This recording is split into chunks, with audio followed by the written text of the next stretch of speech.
আল্লাহু আল্লাহু তুমি জাল্লে জালালুহু, শেষ করা তো যায় না গেয়ে তোমার গুণগান। আল্লাহু আল্লাহু তুমি জাল্লে জালালুহু, শেষ করা তো যায় না গেয়ে তোমার গুণগান।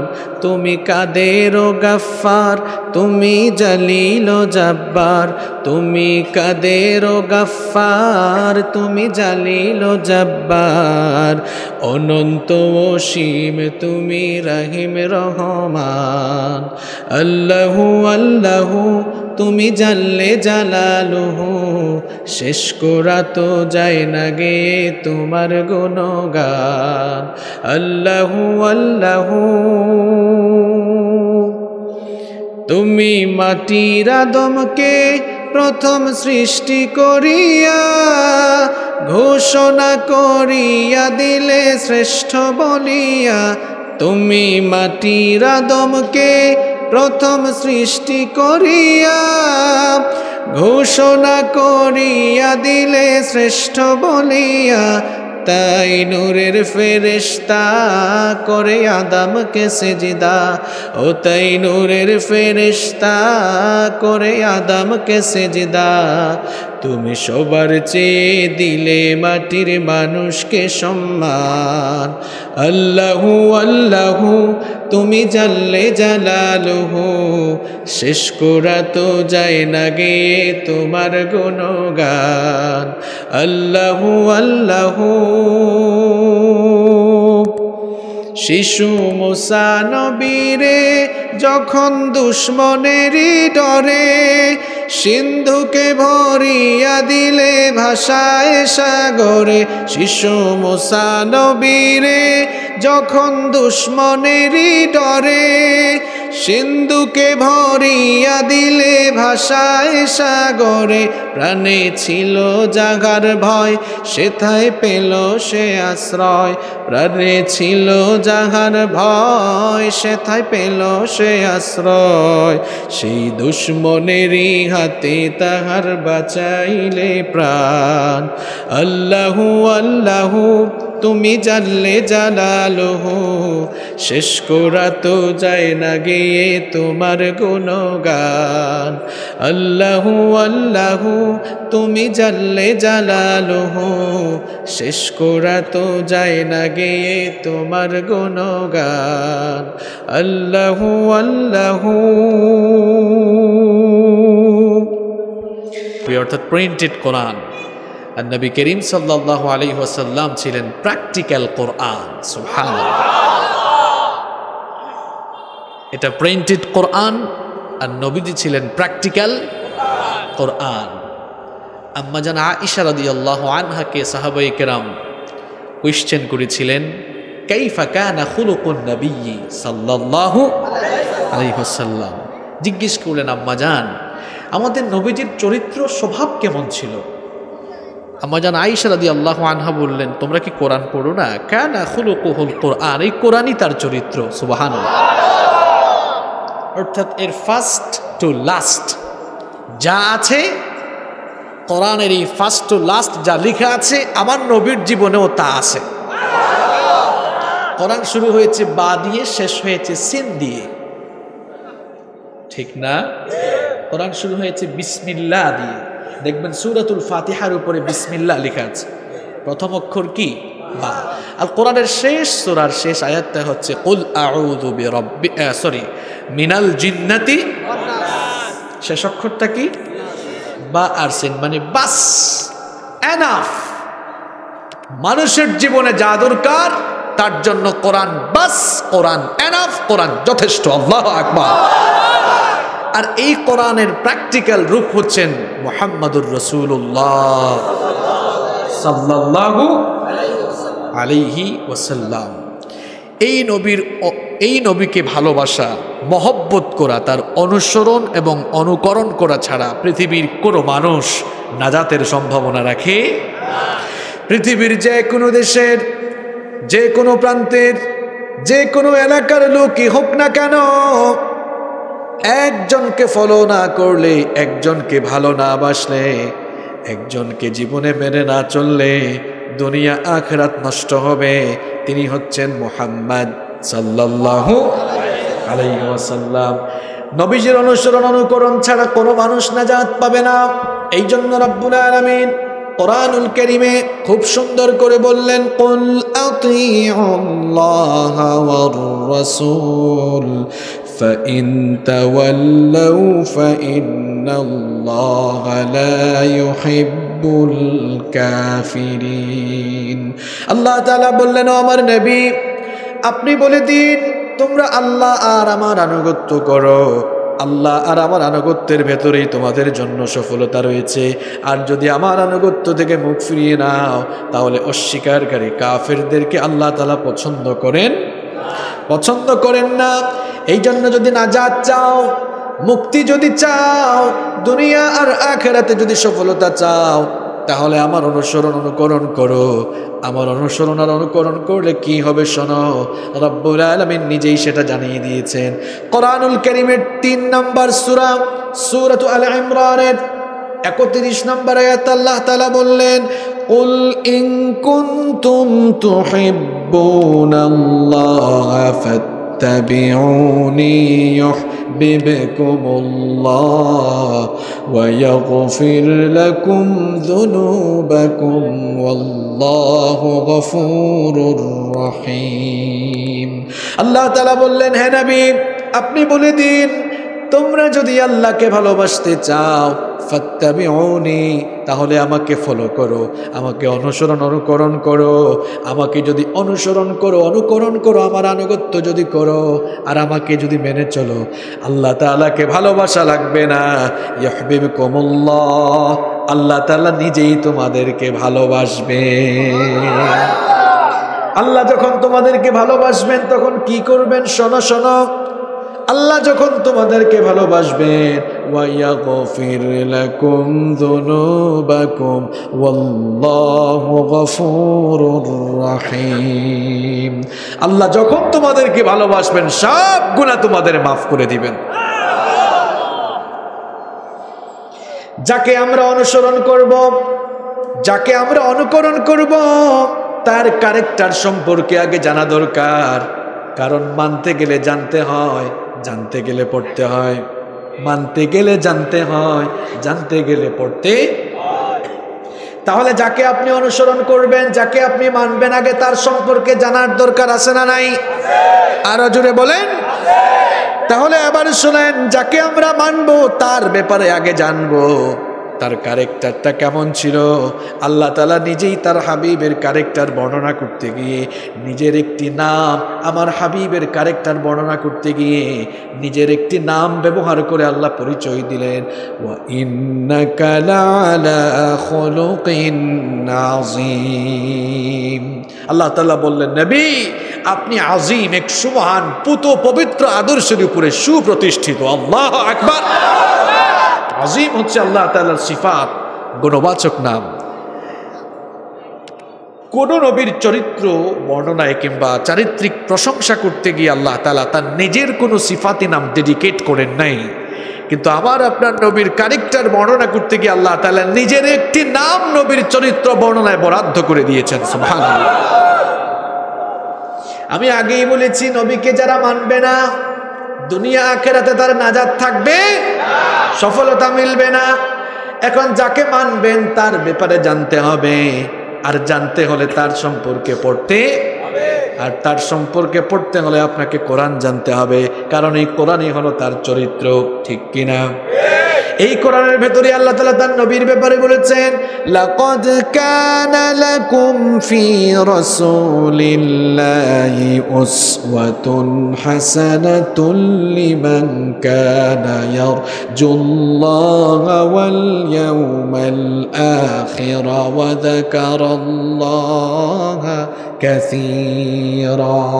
আল্লাহ তাআলা বললেন, তোমাদের মধ্যে যারা আল্লাহকে অধিক স্মরণ করে, আল্লাহ আর আখিরাতকে পাওয়ার আশা রাখে, তাদের জন্য আমার নবীর লাইফ, আমার নবীর বায়োগ্রাফি, আমার নবীর জীবনের ভেতরেই রয়েছে সর্বোত্তম জীবন আদর্শের নমুনা। জানতে হলে, মানতে হলে জানতে হয়, জানতে গেলে পড়তে হয়। এখন নবীর জীবনে কয়জন পড়েছেন হাত তুলেন। নবীর জীবনে কয়জন পড়েছেন হাত তুলেন। এই পাগলা, তুমি কখন পড়ছো? পড়ছো হাত তুলছো কেন? কয়জের ভাব নিছি, প্রশ্ন বুঝছো তুমি? নবীজির জীবনী ফার্স্ট টু লাস্ট অন্তত জীবনে একবার কে পড়ছেন? হাত তোলেন তো, একটু সাহস করে। কেমন পাগলা আশেক নবীর দেখেন, হাত নামান, আর লজ্জা দিব না। তো নবীকে আপনি মানবেন কেমনে? নবীকে তো জানেন নাই, আর জানবেন কেমনে? জানতে গেলে তো পড়তে হয়। নবীর বায়োগ্রাফি আপনি পড়লেন না, তো নবীকে আপনি মেনে চলবেন কেমনে? কোন তরিকায় হাঁটতে হয়, কোন তরিকায় খাইতে হয়, কোন তরিকায় চলতে হয়, কোন তরিকায় বলতে হয়, কোন তরিকায় কি করতে হয়, এটা জানতে হলে নবীর জীবনী সম্পর্কে পড়তে হবে। এরপরে না আপনি তাকে জানবেন, তারপরে মানবেন। ইস, কি ঠিক কইছো, তুমি পড়ছো? খালি ঠিক ঠিক কইলে হবে না, পড়ার দরকার আছে না নাই? আমার নবীর জীবনে যদি আমরা জানতাম, আমাদের জীবনটা বদলে যেত। কারণ আল্লাহ তো বলেছেন আমাদের জীবনের অনুসরণীয় এবং অনুকরণীয় একমাত্র মডেল আমাদের জীবন। এখন তথাকথিত মডেল আছে না নাই? না, এরা আমাদের মডেল না। আমাদের মডেল একজন, তিনি মুহাম্মাদুর রাসূলুল্লাহ সাল্লাল্লাহু আলাইহি। আমি নবীর পাগলা আশেক হব তখন। নবী যেমনে খাইতেন আমি তেমনে খাবো, নবী যেভাবে চলতেন আমি সেভাবে চলবো, নবীজি যা করেছেন যা বলেছেন আমি সেটা বলবো, আমি সেটা করব, তবেই নবীজিকে মানা হয়, ঠিক কি না? এখন এই সংক্ষিপ্ত সময়ে তো সব বলা সম্ভব না। আজ আমরা নবীজির 10টি চারিত্রিক গুণাবলী জানবো। 10টা কেন বলবো? 1 নম্বর কারণ সময় নাই। 2 নম্বর কারণ 10টা কেন সিলেক্ট করলাম? 10টি এই কারণে বলবো যেন আমাদের ব্যক্তি জীবন, আমাদের পারিবারিক জীবন, সমাজ জীবন সুন্দর হয়। এইরকমেরই অনেকগুলো গুণাবলীর মধ্য থেকে মাত্র 10টি গুণাবলী আপনাদের সামনে আজ তুলে ধরবো। এগুলো যদি আমরা বুঝতে পারি আর মেনে চলতে পারি, আমাদের personal life, family life, social life অনেক সুন্দর হবে ইনশাআল্লাহ। তাহলে আজ আমরা নবীজির কয়টি চারিত্রিক গুণাবলী সম্পর্কে জানবো? আরো জোরে। এটা চাঁদপুরের আওয়াজ হয় নাই, আরো জোরে, আরো জোরে। এইটা হয়েছে চাঁদপুরের আওয়াজ, ইলিশ মাছের আওয়াজ, ঠিক। তা ইলিশের বাড়ি না এটা, তা ইলিশের মধ্যে তো আওয়াজ হইতে হবে। কি চেহারা এক একটার দেখছেন, এইরকম আওয়াজ হবে ইনশাআল্লাহ। 10টি চারিত্রিক গুণাবলী জানবো। ধৈর্য আছে তো আপনাদের? কেউ কিন্তু মোনাজাতের আগে আমরা উঠবো। কারা কারা উঠবেন হাত তোলেন। সামনে আসতে বলেন। আরে আমার অনেক ভাইরা দেখেন জায়গা পাচ্ছেন, একটু একটু সামনে আগে আসেন। আপনারা আরেকটু বড়, যে 4 জনের নাম লিখছেন, এই 4 জনের নাম লিখলে তো এই প্যান্ডেল হওয়ার কথা না, আরেকটু বড় হইলে ভালো হতো না? এখন আপনার সুবহানাল্লাহ, এটা আল্লাহর নিয়ামত। আমাদের ভাইদের কথা মানুষ শুনে, এটা ব্যক্তির আকর্ষণ নয়, এটা আল্লাহর কোরআনের আকর্ষণ। কারণ আমাদের এই ভাইরা, এদের নিজেদের মধ্যে কিছুই নাই, আমাদের মধ্যে কিছু নাই, আমাদেরকে দিয়ে আল্লাহ বলাচ্ছেন। আর আল্লাহ বলছেন আমি আমার কিছু বান্দাদের মাধ্যমে আমার দিন প্রচার করাবো। সুবহানাল্লাহ। একটু এগিয়ে আসেন আমার এই ভাইদের, এই যে ডান দিক খালি আছে, ঢুকে পড়েন আপনারা, আসেন আসেন। চাঁদপুরের ভাইরা, কি মায়া করে ডাকতেছি আপনাদেরকে, আসেন না, আসেন ভিতরে আসেন, আসেন। এই যে সামনেও আছে না, আসেন। যারা জায়গা পাচ্ছেন না, এই যে সামনেও আছে, এই দিকে সাইড দিয়ে চলে আসেন। আচ্ছা, তাহলে আমরা আলোচনার মধ্যে আর কথা না বলি। নবীজির কয়টি চারিত্রিক গুণাবলী নিয়ে আমরা কথা বলবো? আরো জোরে। 1 নাম্বার, এই 10টা কিন্তু মুখস্থ করতে হবে, ঠিক আছে? তুমি কি ইলিশ মাছ একটু বেশি খাইছো নাকি, যে জোরে লাভ দিলা? তাহলে 1 নাম্বার হায়া, শরম, লজ্জাশীলতা। 1 নাম্বার কি? এ ভাই এদিকে তাকান, মুখস্থ করা লাগবে তো আপনাদের। 1 নাম্বার হায়া। 1 নাম্বার কি? 1 নাম্বার কি? আবার বলেন, আরেকবার। হায়া শরম। আপনি বলবেন হুজুর আজকে আলোচনা হায়া শরম দিয়ে শুরু করছেন কেন? কারণ আজকে মুসলমানদের মধ্যে বেহায়া কম না বেশি? আপনি যেই নবীর উম্মত, সেই নবীর ভেতরে কেমন হায়া ছিল শুনেন। হায়া তো হচ্ছে লজ্জাশীলতারই একটি অংশ। আল হায়া শুবাতুম মিনাল ঈমান। হায়া তো হচ্ছে ঈমানেরই একটি অংশ। আমি আপনি যার উম্মত, আমি আপনি যার ফলোয়ার, তিনি কেমন লজ্জাশীল ছিলেন শোনেন। প্রকৃত প্রত্যেক নবীকে আল্লাহ তাআলা লজ্জাশীল বানিয়েছেন, আর আমাদের নবীকে সবচাইতে বেশি সর্বাপেক্ষা লজ্জাশীল বানিয়েছেন যিনি, তিনি কে? ছোট কাল থেকেই আমার নবী অত্যন্ত লজ্জাশীল ছিলেন। নবীজি যেই ঘরে লালিত পালিত হয়েছেন, যার দুধ পান করেছেন নবীজির দুধ মা হালিমাতুস সাদিয়া বলছেন, শিশু নবীজি শিশু মুহাম্মাদুর রাসূলুল্লাহ পড়েন সাল্লাল্লাহু আলাইহি ওয়াসাল্লাম, তিনি কখনো ক্ষুধার যন্ত্রণায় কাঁদতে দেখি নাই, আমি তাকে কখনো ক্ষুধার যন্ত্রণায় কাঁদতে দেখি নাই। স্বাভাবিক অবস্থায় ছোট্ট শিশুরা তাদের যখন ক্ষুধা পায় তারা তখন কান্না করে, কিন্তু শিশু নবীজিকে আমি কোনোদিন ক্ষুধার যন্ত্রণায় কান্না করতে দেখি নাই, বরং আমি তাকে দেখেছি যখনই তার সতর থেকে হালকা কাপড় সরে যেত সঙ্গে সঙ্গেই তিনি কান্না শুরু করতেন। আমি গিয়ে যখনই সতর মুবারক ঢেকে দিতাম সাথে সাথেই তিনি কান্না বন্ধ করে দিতেন। ছোটবেলা থেকে আমার আপনার নবী অত্যন্ত লজ্জাশীলতার সাথে তিনি বেড়ে উঠেছেন। নবুয়ত পাওয়ার আগে মক্কায় যখন কাবা ঘর রিকনস্ট্রাকশন হচ্ছিল, কাবা ঘরের পুনর্নির্মাণের কাজ হচ্ছিল, অনেকেই এই পুনর্নির্মাণের কাজে অংশগ্রহণ করেছিল। জাবের রাদিয়াল্লাহু আনহু বলছেন, নবীজির আপন চাচা আব্বাস রাদিয়াল্লাহু আনহুর সাথে নবীজি পাথর ভাঙছিলেন। এরপরে নবীজি নিজেই পাথর তার কাঁধে বহন করছিলেন। নবীজির চাচা আব্বাস রাদিয়াল্লাহু আনহু তিনি এসে নবীজিকে বললেন, আমার ভাতিজা, আমি তো তোমাকে অনেক মহব্বত করি, তুমি যে তোমার কাঁধের মধ্যে পাথর বহন করছো, তোমার গায়ে তো ধুলোবালি লেগে যাচ্ছে আর কাঁধের মধ্যে দাগও পড়ে যাচ্ছে, সুতরাং তুমি তোমার তহবান্দ অর্থাৎ লুঙ্গিটা খুলে কাঁধের মধ্যে রাখো, এরপরে লুঙ্গির উপরে পাথর লাগলে ধুলাবালিও লাগবে না, গায়ে দাগও পড়বে। নবীজি তখন বললেন, ওগো আমার চাচা, এটা কি করে সম্ভব? আমি আমার তহবন্দ খুলতে পারবো না, আমি আমার তহবন্দ খুললে আমার লজ্জা প্রকাশ পেয়ে যাবে। তার চাচা তখন বললেন, বাবারে, আগে জান বাঁচাও, লজ্জার কথা তুমি বাদ দাও, আগে নিজের জান বাঁচাও। এই কথা বলে যখনই তার চাচা তহবন্দ ধরে টান দিতে যাবেন, নবীজি সঙ্গে সঙ্গে বেহুশ হয়ে গেলেন। এরপরে যখন তার হুশ ফিরে আসলো, তিনি বললেন, আমার তহবন্দ কোথায়? যখন দেখলেন সেটা ঠিক আছে, এরপরে নবীজি স্থির হয়ে গেলেন। এই ছিল আমার আপনার নবীর লজ্জাশীলতা। যেই নবী এত বেশি লজ্জাশীল ছিলেন, সেই নবীর উম্মত আজ কত বেহায়া হয়েছে। পুরুষও বেহায়া, নারীও বেহায়া। পুরুষ তার সতরকে উঠাতে উঠাতে দেখা যাচ্ছে হাঁটুর উপরে উঠিয়ে ফেলেছে। অবশ্য চাঁদপুরে এরকম ছেলে পেলে নাই, দেখা যায় হাফ প্যান্ট পরে রাস্তায় রাস্তায় ঘুরে। তোমার কি লজ্জা করে না? আমার আপনার নবী যে ছোটবেলা থেকেই লজ্জাশীল, আপনি হাফ প্যান্ট পরে ঘুরেন মিয়া, এ কেমন বেহায়া জীবনযাপন আপনার। আবার অনেক যুবকরা কেউ তো হাঁটুর উপরে উঠিয়েছে, আর কেউ জুতার তলে নামাইয়া দিয়েছে, আছে না নাই? দেখা যায় প্যান্ট পরে, লুঙ্গি পরে, টাকনুর নিচে তো দূরের কথা, একেবারে জুতার তলে ঢুকাইয়া দেয়, আছে না নাই?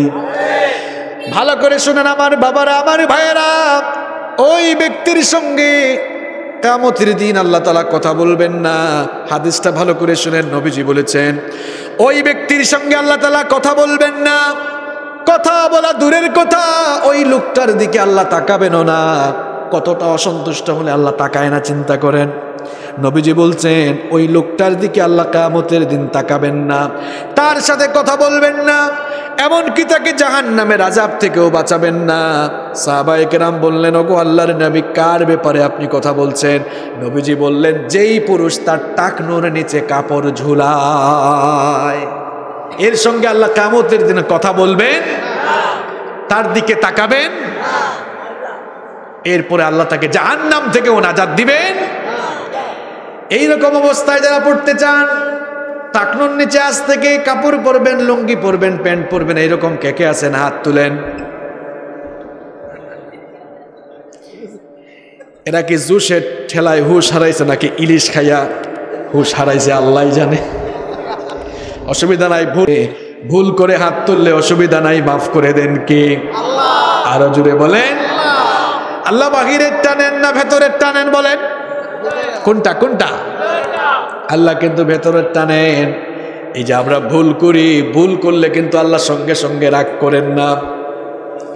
অপরাধীকে আমরা পেলে শাস্তি দেই, অপরাধীকে আমরা খুঁজি শাস্তি দেওয়ার জন্য, আর আমার রব অপরাধীকে খুঁজেন ক্ষমা করে দেওয়ার জন্য। কেমন এক আল্লাহ পেয়েছি আমরা। তিনি আমাদের ভেতরেরটা নেন, বাহিরেরটা নেন না। জানাজার লাশ সামনে রেখে একজন কয় লোকটা কেমন ছিল, সবাই কয় খুব ভালো ছিল। মাঝখান থেকে একজন মনে মনে বলতেছে হে যে কেমন সুর আর চেসরা ছিল, এটা তো আমার চেয়ে ভালো কেউ। আল্লাহ কিন্তু ভেতরেরটা নিবেন, বাইরেরটা নিবেন। সুতরাং যারা ভুল করেছে অসুবিধা নাই। আমার বাবার, আমার ভাইরা, লুঙ্গি প্যান্ট পায়জামা টাকনোর নিচে পড়বো আমরা? উপরে পড়া যাবে তো ইনশাল্লাহ? যুবক ভাইরা, ছাত্র ভাইরা, হাঁটুর উপরে হাফ প্যান্ট পরবা? এখন বলবে হুজুর ফুটবল কি তাইলে খেলতে পারবো না? ফুটবল খেলা না জায়েজ নয়, এরকম সতর উপরে উঠাইয়া খেলাটা না জায়েজ। তুমি যদি তোমার প্যান্টটাকে হাঁটুর নিচে নামায়া পড়ো, ফুটবল খেললেও কোনো অসুবিধা। হায়া শরম বাদ দেওয়া যাবে না। পুরুষ তার সতন নষ্ট করছে, ওইদিকে নারীরা বোরখা ছেড়ে দিয়েছে, বোরখা বাদ দিয়ে দেখা যাচ্ছে শরীরের বিভিন্ন অঙ্গ প্রত্যঙ্গকে স্টেডিয়ামের মতো প্রদর্শন করছে। অবশ্য চাঁদপুরে এমন মহিলা একজনও নাই। আসের আওয়াজ যেমনে দিলেন না জানি আপনাদের ঘরে আছে কিনা। এখন আপনারা বলবেন হুজুর একটু আপনি কি কইলেন? ঠিক কইয়াও তো মুসিবত। তো আপনি ঠিক কইলেন, তার মানে আশেপাশে দেখতেছেন, তাই না? আমার মা বোনদেরকে বলবো খবরদার, আমার ভাইগুলোকে দাইয়ুস বানাবেন না। পর্দা বাদ দিয়ে বেপর্দা হয়ে আমার এই ভাইগুলোকে দাইয়ুস বানাবেন না। দাইয়ুস হলো যে ব্যক্তি তার ঘরের লোকদেরকে দিন বাদ দিয়ে একেবারে দিনের বিপরীত পথে পরিচালিত করছে, কিংবা যেই মহিলারা এভাবে বেপর্দা হয়ে চলছে, যেই পুরুষের ঘরের লোকেরা, যেই পুরুষের ঘরের মহিলারা, এই হচ্ছে দাইয়ুস। আর এই দাইয়ুস কখনো আল্লাহর জান্নাতে ঢুকতে পারবে? খবরদার, আপনার মা বোন স্ত্রীকে পর্দা করাবেন, বুরখা করাবেন, নিকাব পরিধান করাবেন। এখন তো আবার ফ্যাশনেবল বুরখা বের হয়েছে। অবশ্য চাঁদপুরের মধ্যে ফ্যাশনেবল বুরখা নাই। এখন বলেন তো, বুরখা এসেছে সৌন্দর্যকে ঢাকবার জন্য।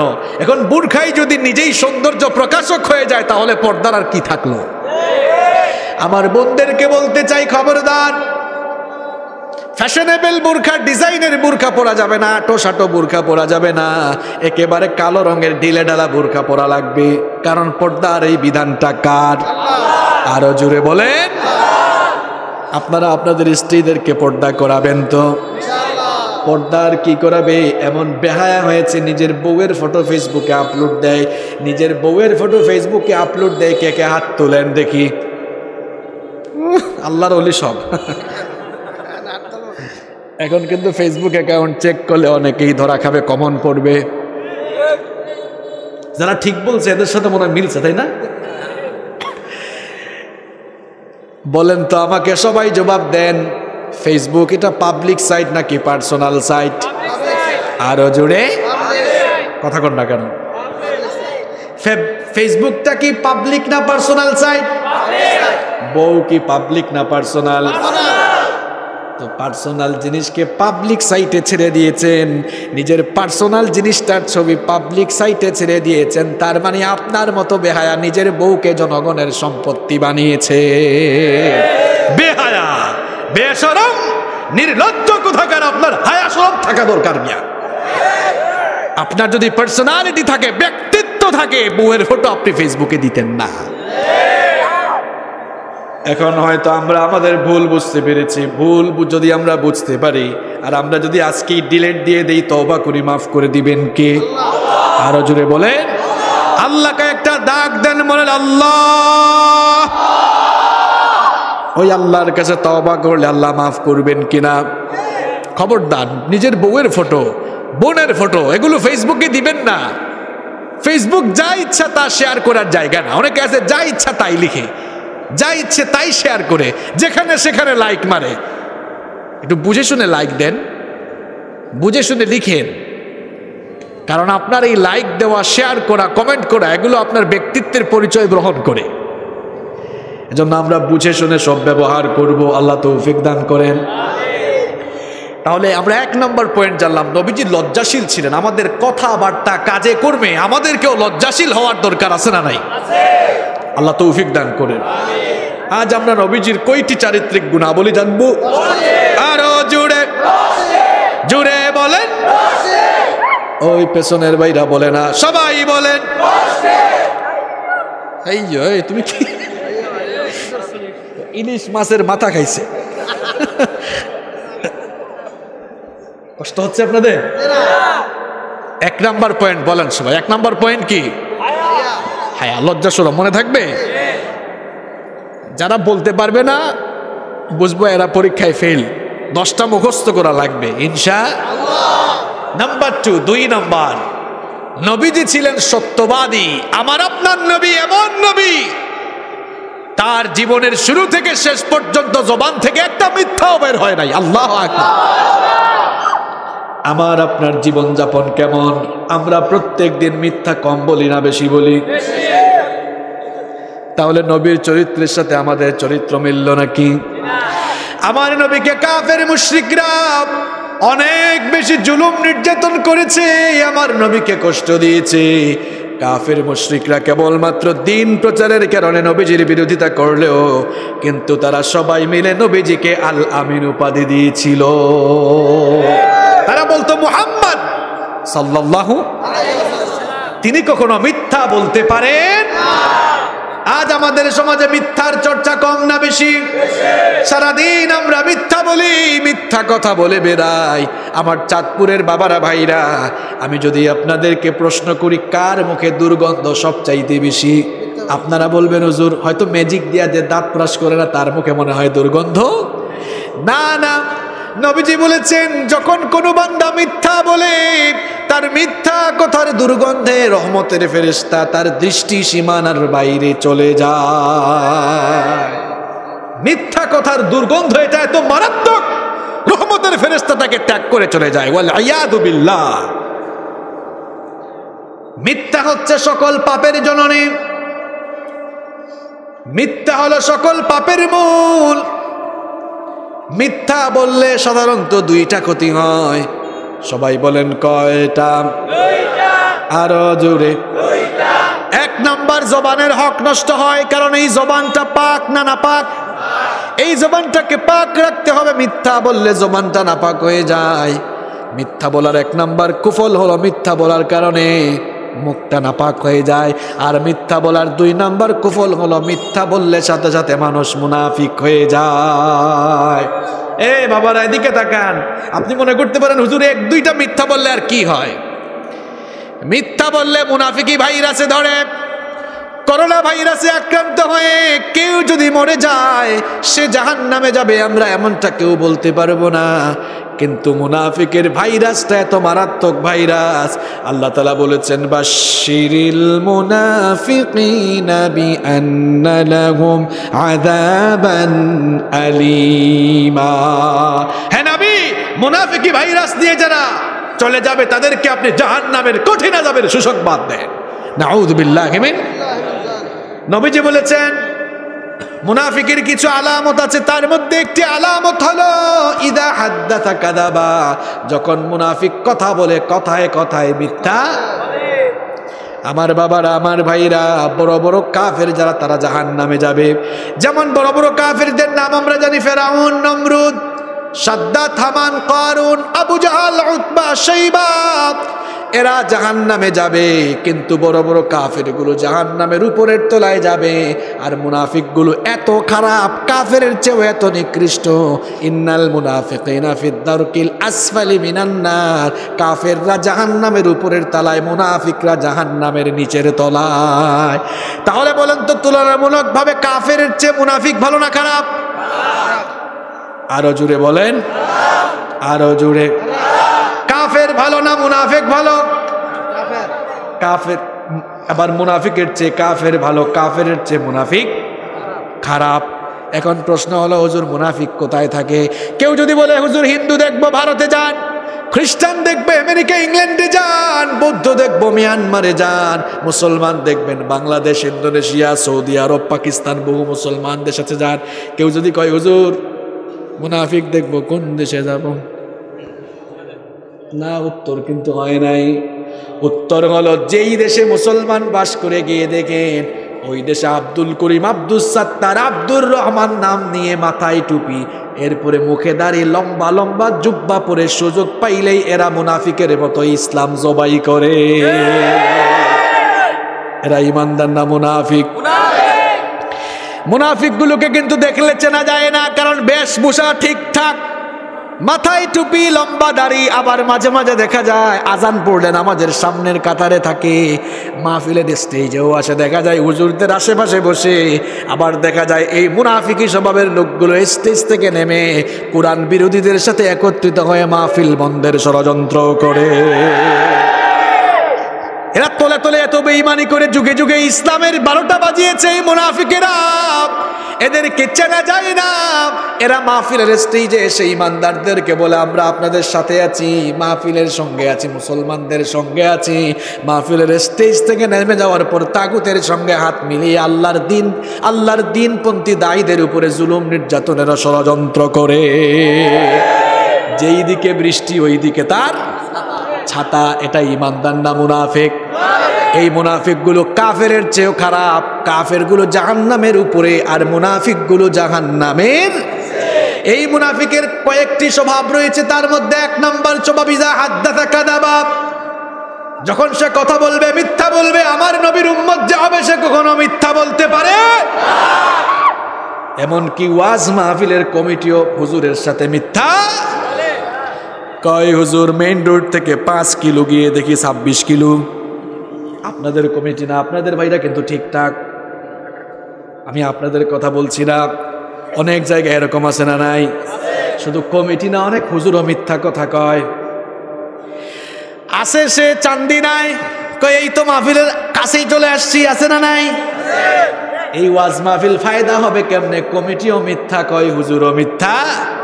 অথচ মিথ্যা বললে মানুষ ইমানদার থাকে না, মুনাফিক হয়। আরো জোরে আপনি বলতেছেন হুজুর মিথ্যা 1-2টা বললে কি আর হয়? কতগুলো কুফল বললাম মিথ্যার। প্লিজ কথা বলবেন না, এদিকে যাওয়া আসা বারবার করবেন না। যারা আসছেন বসে যান, আর জায়গা নাই বন্ধ করে দেন। আমার ভাইদেরকে শুনতে দেন। এগুলো গতানুগতিক কোনো ওয়াজ না, এটা জীবন পরিবর্তনের ওয়াজ। সারা জীবন তো মিথ্যাই বলে যাচ্ছেন আপনি। ফোন আসছে, কিরে দুস্থ কোথায় আছে, মতলব কয় আমি আছি হাজীগঞ্জ, এরকম নাই? নিজেরা মিথ্যা বলে নিজেদের সন্তানগুলোকেও মিথ্যার চর্চা করায়। এক বাপ তার ছেলেকে ডেকে বললে, বাবা রে তোমার হাতের লেখা তো সুন্দর না, আব্বুর কাছে আসো তোমাকে আমি লিখে দেই। আমি খাতায় যেমনে লিখবো তুমিও দেখে দেখে ট্রাই করবা, হাতের লেখা সুন্দর হবে। এরপরে বাবা খাতায় লিখলো, সত্য মানুষকে মুক্তি দেয়, মিথ্যা মানুষকে ধ্বংস। এরপরে বলল, বাবা যাও দেখে দেখে এটা লিখো। ছেলে খুব সুন্দর করে দেখে দেখে লিখার ট্রাই করছে। ঠিক ওই মুহূর্তে কে জানি কলিং বেল চাপলো। কলিং বেল চাপ দেওয়ার পর ফাঁক দিয়ে দেখে পাশের বাড়ির কালাম ভাই। ছেলেকে ডেকে বলল, বাবা রে দরজা ফাঁক করে গিয়ে বলো, দরজাটা খুলে আস্তে করে বলো আব্বু বাসায়। কারণ সে তো জানে কালাম ভাই তার কাছে 10,000 টাকা পাই, জন্য ছেলেকে শিখাইছে যাও গিয়ে বলো আব্বু বাসায়। ছেলেও বলে ফেললো, বাবা একটু আগে না শিখালেন সত্য মানুষকে মুক্তি দেয়, মিথ্যা মানুষকে ধ্বংস করে, তাহলে এখন আবার মিথ্যা বলতে আমাকে বলতেছেন কেন? কয় বাবা রে খাতার লেখা খাতায় থাকুক, এখন তুই আগে মিথ্যা বলে আগে আমাকে নাজাত দে। এরকম নাই? আরো জুড়ে বলেন। কেমনে মিথ্যা বলতে পারেন আপনি? আমার আপনার নবী তো সত্যবাদী ছিলেন, আল আমিন ছিলেন। ওই যে বললাম মানতে গেলে জানতে হয়, জানতে গেলে পড়তে হয়। আমার নবী তার জবান থেকে একটা মিথ্যা কথা কোনোদিন বের হয় না। সুবহানাল্লাহ। আপনার জবান থেকে ডেইলি কয়টা মিথ্যা বের হয় না? মিথ্যা বলতে বলতে আপনি আপনার গুনাহের খাতাকে ভারী করে ফেলছেন, এমনকি নিজের নামটা মুনাফিকের লিস্টে আপনি উঠাই ফেলতেছেন। আমি তো আগেই বলেছি করোনা ভাইরাস দিয়ে মরলে জাহান্নামে যাবে, কেউ এটা বলতে পারবে না। আর মুনাফিকি ভাইরাস দিয়ে মরলে কনফার্ম জাহান্নামে যাবে, কথা মোল্লার নয়, কথা কার? কেমনে মিথ্যা বলেন আপনি? 1 নাম্বার বলেছি বেহায়ার মতো চলাফেরা করা যাবে, 2 নাম্বার মিথ্যা বলা যাবে। এগুলো কি মেমোরিতে সেভ হচ্ছে না ডিলেট হচ্ছে? আরো জোরে বলেন। নাম্বার হচ্ছে নবী ছিলেন সবচাইতে আমানতদার। এখন নবীর উম্মত হচ্ছে আমানতের খেয়ানতকারী। আমানত রাখলেই তার গুদামের ভেতরে ঢুকায় আছে না নাই? আমার আপনার নবী দেখেন কেমন সুন্দর চরিত্র তার ছিল, কি আমানতদারিতার শ্রেষ্ঠ নমুনা তিনি ছিলেন। নবী করিম সাল্লাল্লাহু আলাইহি ওয়াসাল্লামকে যারা মক্কায় গালিগালাজ করলো, যারা নবীজির গায়ে হাত তুললো, যারা নবীজির শরীরটাকে রক্তাক্ত করলো, যারা আমার নবীজিকে মারপিট করলো, আমার নবীজির উপরে সীমাহীন জুলুম নির্যাতন চালালো, এই লোকগুলো যখন নবীজিকে হত্যার ষড়যন্ত্র করলো, আমার নবীকে রব্বুল আলামিন তখন মক্কা থেকে মদিনায় হিজরতের আদেশ দিলেন। নবীজি মক্কা থেকে মদিনায় হিজরতের আগে তার চাচাতো ভাই এবং প্রিয় সাহাবী আলী রাদিয়াল্লাহু আনহুকে ডাকলেন, ডেকে বললেন, আলী গো, তুমি আমার বিছানায় শুয়ে থাকো, তাহলে কাফেররা ভাববে আমি মনে হয় ঘরের ভেতরে আছি, আর এর মধ্যেই আমি মক্কা ত্যাগ করতে পারবো। সুতরাং তুমি আমার ঘরেই শুয়ে থাকো, আর তোমাকে আমি একটি দায়িত্ব দিচ্ছি, তুমি সেই দায়িত্ব ভালোভাবে পালন করতে পারবে কিনা। তখন আলী রাদিয়াল্লাহু আনহু বললেন, ওগো আল্লাহর নবী, আমার জীবনটাই তো আমি আপনার জন্য কুরবান দিয়ে দেব। কোন দায়িত্ব বলেন আমাকে, আমি একেবারে জীবন দিয়ে হলেও সেই দায়িত্ব পূরণ করব। নবীজি তখন বললেন, যেই লোকগুলো ষড়যন্ত্র করে আমাকে হত্যা করতে চায়, যাদের কারণে আমি মক্কা থেকে মদিনায় যাচ্ছি, এরাই আমার কাছে অনেক আগে, কেউ কেউ আমার কাছে সোনাদানা গচ্ছিত রেখেছে, কেউ কেউ আমার কাছে টাকা পয়সা আমানত রেখেছে, কেউ কেউ নামি দামি অনেক কিছু আমার কাছে আমানত রেখেছে। এই যে এখানে লিস্ট আছে, লিস্ট অনুযায়ী তুমি বুঝাই দিবা। এখন দেখেন, আমার আপনার পেছনে যদি কোনো শত্রু লাগতো, কয়েক বছর আগে যদি তার আমানত থাকতো, আপনি সেটা রাখতেন না, খায়া ফেলতেন। আর আমার আপনার নবীকে হত্যা করে মেরে ফেলতে চাচ্ছে, আর নবীজি বলছেন, যার যার আমানত তার কাছে বুঝাইয়া দিবা।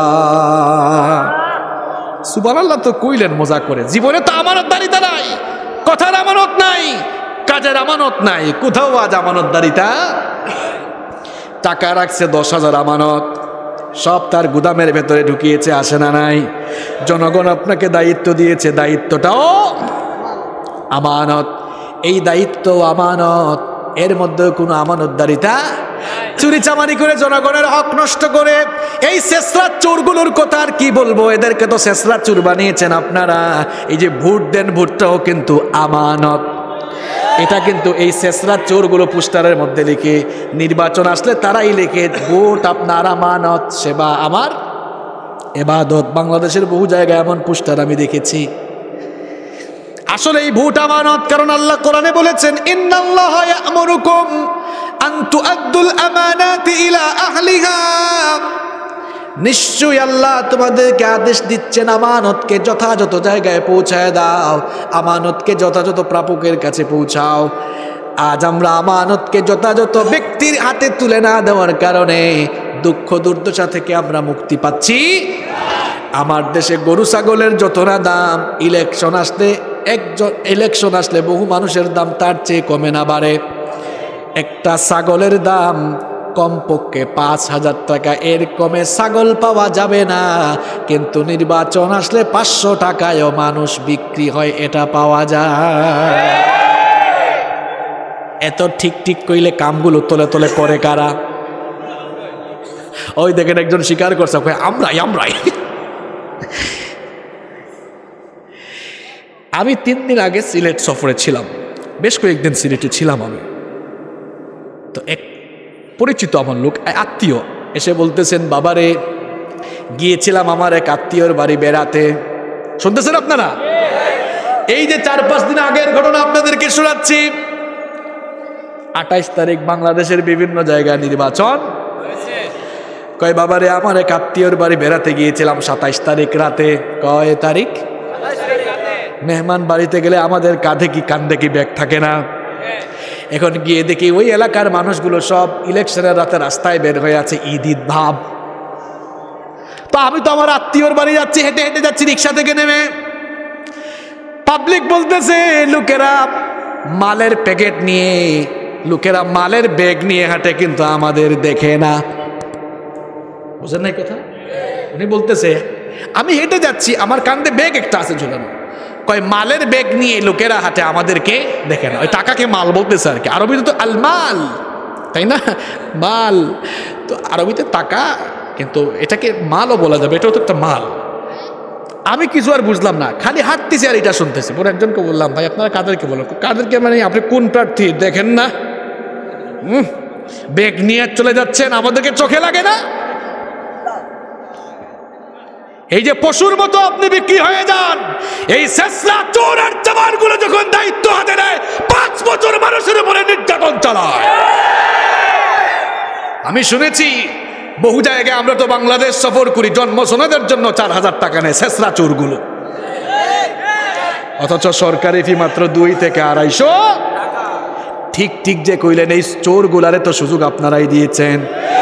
বরং ইলেকশন আসলে চোরগুলোকে সুযোগ না দিয়ে যদি আল্লাহওয়ালা মানুষগুলোর হাতে দায়িত্ব দিতে পারতেন, সমাজটা বদলে যেত। যেইভাবে সমাজ বদলে গিয়েছিল সেই আমলে, খোলাফায়ে রাশেদার আমলে কেমন আল্লাহওয়ালা শাসক ছিলেন তারা শুনেন। সাইয়েদনা ওমর ইবনুল খাত্তাব রাদিয়াল্লাহু আনহু ছোটখাটো ভূখণ্ড শাসন করেছেন না অর্ধ পৃথিবী শাসন করেছেন? আরো জোরে বলেন। কয়েকজনের চেহারা এত কালো হইল কেন? খবরদার, কালো করা যাবে, হুজুর কিন্তু মাঝে মাঝে ধরে ফেলবে। ওমর ইবনুল খাত্তাব রাদিয়াল্লাহু আনহু তিনি তার শাসন আমলে ঘরের মধ্যে মোমবাতি জ্বালিয়ে কাজ করছেন। সেই সময়ে কি এরকম ইলেকট্রিক্যাল লাইট ছিল নাকি? আরো জুড়ে বলেন। ঘরের ভেতরে মোমবাতি জ্বালিয়ে কাজ করছেন, হঠাৎ করে তার দরজায় কিছু মানুষ আসলেন, এসে বললেন, আমিরুল মুমিনিন, ভেতরে ঢোকার কে কোনো অনুমতি আছে নাকি? তিনি তাকিয়ে দেখলেন এরা তার আত্মীয় স্বজন, তার রিলেটিভ। তিনি বললেন, একটু অপেক্ষা করো, দরজায় দাঁড়াও। এদেরকে দাঁড়িয়ে রেখে তিনি এবার তার সামনে থাকা মোমবাতি ফু দিয়ে নিভালেন, নতুন আরেকটি মোমবাতিতে আগুন ধরালেন। এরপরে বললেন, এবার তোমরা ভেতরে আসতে পারো। এরা যখন ভেতরে ঢুকলো, ঢুকার পরেই প্রশ্ন করে বসলো, আমিরুল মুমিনিন, আপনার সামনেই তো একটি মোমবাতিতে আগুন জ্বালানো ছিল, কেন সেটা বন্ধ করে দিয়ে ফু দিয়ে নিভিয়ে দিয়ে নতুন আর একটি মোমবাতি জ্বালালেন? ওমর ইবনুল খাত্তাব রাদিয়াল্লাহু আনহু তখন বললেন, তোমরা আসার আগে আমি রাষ্ট্রের টাকায়, জনগণের টাকায় কেনা মোমবাতি জ্বালিয়ে রাষ্ট্রের কাজ করছিলাম। মনে মনে চিন্তা করলাম, তোমরা তো আমার রিলেটিভ, আত্মীয় স্বজন, হয়তো ব্যক্তিগত কথা বলার জন্য এসেছো। আমি ভাবলাম রাষ্ট্রের টাকায়, জনগণের টাকায় কেনা মোমবাতির আলো জ্বালিয়ে তোমাদের সঙ্গে যদি আমি মজা করে ব্যক্তিগত কথা বলি, রাষ্ট্রের জনগণের টাকা নষ্ট হবে, আমানতের খেয়ানত হবে, আর আল্লাহর কাছে অজবাব দেওয়া লাগবে। সেই ভয়ে আমি রাষ্ট্রের টাকায় কেনা মোমবাতির আগুন ফু দিয়ে নিভিয়ে দিয়ে নিজের টাকায় কেনা মোমবাতিতে আলো জ্বালিয়ে তোমাদের সঙ্গে কথা বলছি। এমন যদি হতো আমাদের নেতা হতো, মোরেরই মতো হতো, আবু বকরের মতো। চাই কি চাই না? চাই কি চাই না? চাইলে সবাই একটু জবানটা খুলে বলেন, এমন যদি হতো আমাদের নেতা হতো, ওমরেরই মতো হতো, আবু বকরের মতো।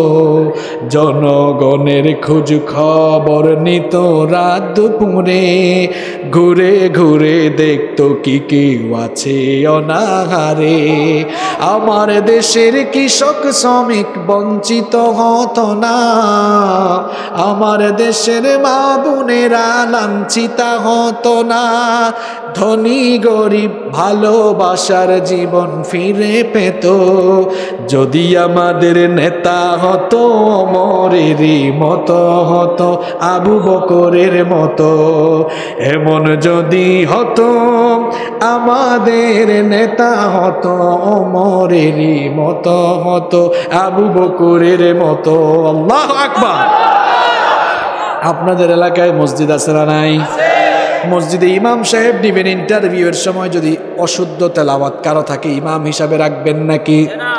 কামেল কিংবা দাওরায় হাদিস যদি পাশ না করে ইমামতি টিকবে নাকি? ইমাম সাহেবের বউ যদি বেপরদায় চলাফেরা করে তাকে ইমাম হিসাবে রাখবেন নাকি?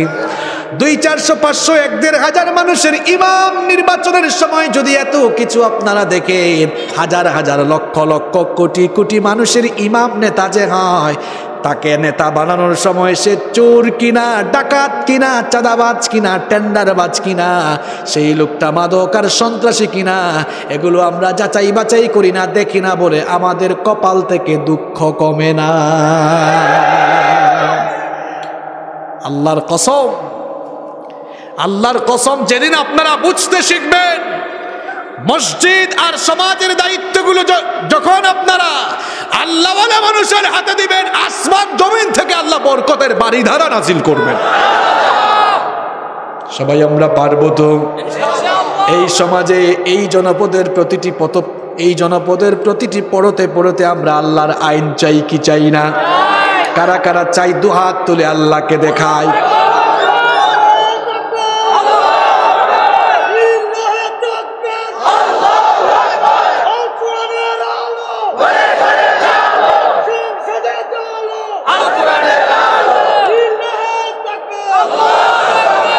যে স্লোগান দিছে ঘরেও জ্বালবে, সংসদেও জ্বালবে না ইনশাআল্লাহ। কিন্তু আমি এই স্লোগানকে আবার উল্টা করে বলি।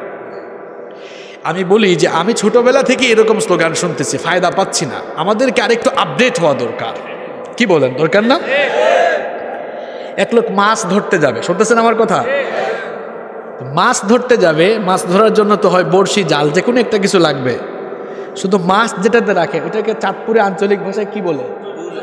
আপনারা ঢুলা বলেন না, আমাদের সিলেটে বলে খলই। আমি সিলেটি, আমার বাড়ি সিলেট, জানেন নি আপনারা? তো সিলেট খলই, আর আপনারা কি দেখেন ভাই সাহেব? ডুলা। যেটা হয়েছে হয়েছে, একটা হইলে হয়েছে, ডুলা বা খলই। এখন এই বেকুব মাছ ধরতে যাচ্ছে, শুধু ঢুলা বা খলই নিয়ে গিয়েছে, কিন্তু জালও নেয় নাই, বড়শিও। সারাদিন ঘুরলেও মাছ ধরা যাবে? আপনাদের নিয়ত ভালো, আলহামদুলিল্লাহ, আমরা বুঝি আপনারা কোরআন চান, কিন্তু এই যে ঘরে ঘরে জ্বালো, সংসদে জ্বালো, এটা স্লোগানের মধ্যেই সীমাবদ্ধ থাকবে। ওই যে ওই লোকটা খলই নিয়ে যেমন বা ঢুলা নিয়ে যেমন গিয়েছে, কিন্তু মাছ পায় নাই, এই স্লোগান দিয়ে এই লাভটাই হবে না। এখন বললে হুজুর তাইলে আপনি কি বলতে চান? আমি বলতে চাই স্লোগান চেঞ্জ করেন। আল কোরআনের আলো মানুষের অন্তরে অন্তরে জ্বালো। অন্তরে জ্বাললে আর ঘরে জ্বালানো লাগবে না, এটা ঘরে জ্বলবে। আর ঘরে যখন জ্বলবে, সমাজের চতুর্দিকে কোরআন পাগলরা কোরআনের বারুদ জ্বালাবার জন্য পাগল হয়ে যাবে। দেশের প্রতিটি পরতে পরতে ইসলামের পতাকা উড্ডীয়মান হয়ে যাবে। অঙ্কের সূত্র বুঝছেন? আপনি সূত্র মতে অঙ্ক না করলে অঙ্ক কিন্তু মিলবে মিলবে। আমার ভাইটা এত সুন্দর স্লোগান দিয়েছে, রাগ করছো? সূত্র মতে আগাইতে হবে, তাইলে ফলাফল মিলবে ইনশাআল্লাহ। তাহলে আমরা যারা এখানে আছি, আমরা সবাইটা কোরআন শিখব ইনশাআল্লাহ, কয় না? কোরআনটা বুঝবো। এরপরে হৃদয়ে যখন কোরআনের আলো জ্বলবে, ঘরে জ্বলবে, সমাজে জ্বলবে, এই জমিনের প্রতিটি ইঞ্চিতে ইঞ্চিতে কোরআনের পতাকা উড়বে। বলেন ইনশাআল্লাহ।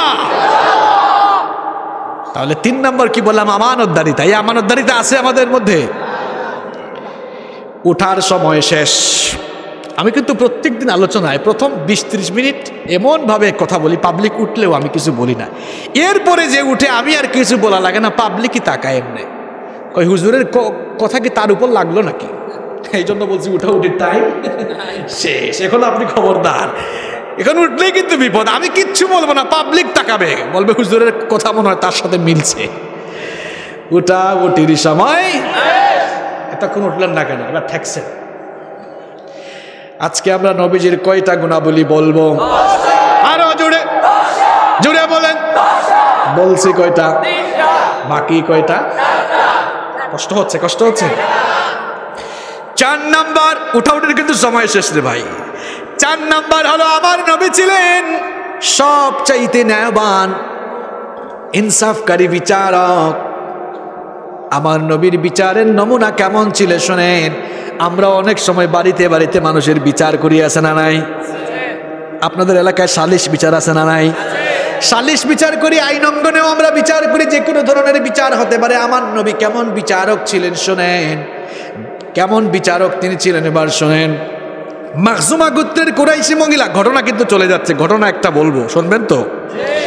মাখজুমা গোত্রের একজন সম্ভ্রান্ত ধরা হয়েছে। ওই মহিলা বড় নামি দামি বংশের মহিলা। এখন যদি ওই মহিলার ব্যাপারে চুরির যে বিধান ইসলামে আছে সেটা যদি বাস্তবায়ন করা হয়, ওই বংশের কোনো মান ইজ্জত থাকবে? সাহাবায়ে কেরাম বললেন ওই বংশের মান ইজ্জত রক্ষা করা দরকার। এখন কে নবীজির কাছে গিয়ে বলবেন বিচারটা একটু যেন লঘু করে, কম করে যেন তার ব্যাপারে রায়টা কার্যকর করা হয়? কে যাবেন? কারো সাহস হচ্ছে না। সবচেয়ে সবাই মিলে ধরলেন উসামা ইবনে যায়েদ রাদিয়াল্লাহু আনহুকে।